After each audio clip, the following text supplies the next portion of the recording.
नाही करू शकत आपण. काय अमिताभ बच्चन, शाहरुख खान, सलमान खान नाही आहोत आपण. तू हिंदी सिनेमे इतके केलेस तर ते करत असताना ते तू बाय चॉईस करत होतास का काम मिळत होतं म्हणून तू करत गेलास? काय म्हणत होतो करेक्ट. तुला खरं सांगू मराठी सिनेमे सुद्धा आणि हिंदी सिनेमे सुद्धा आपण बाय चॉईसवर काय नाही करू शकत. करेक्ट. नाही करू शकत आपण. काय अमिताभ बच्चन, शाहरुख खान, सलमान खान नाही आहोत आपण. बरोबर. त्यामुळे आणि आता या एज नंतर, आता या याच्यानंतर आपण हे करतो. मलाही कळतं आपण आम्ही ते रेशन पाणी पिक्चर म्हणतो. मराठी सिनेमे पण आणि हिंदी सिनेमे पण रेशन पाणी सिनेमे. कारण सगळ्यात शेवटी सत्य हे आहे ना.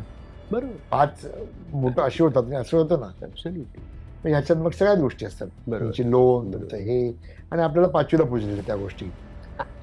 त्यामुळे मी तर पण बच्चन साहेब सुद्धा मध्ये काम केलं त्यांनी का बाय चॉईस केलं त्यांनी नाही केलं.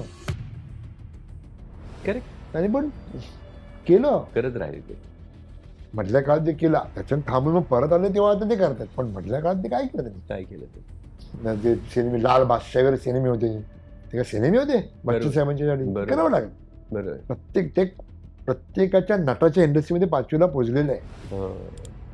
ठरून कोण वाईट सिनेमे करत नाही. करेक्ट. किंवा ठरून कोण वाईट ऍक्टिंग करत नाही. कोणी ठरून कोणी करत. करेक्ट. फक्त एक आहे, तुम्ही कुठलाही सिनेमा करा. मी म्हणणार नाही बी ग्रेड सी ग्रेड कुठला सिनेमा म्हणणार नाही. पण तुम्ही जे कराल ना बॉस सिन्सिअरली करा.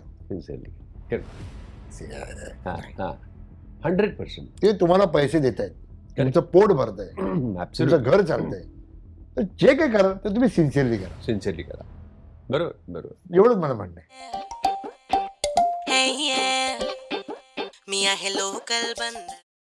लोकल बंधन, तुमचा मित्र तुमच्या मदतीला.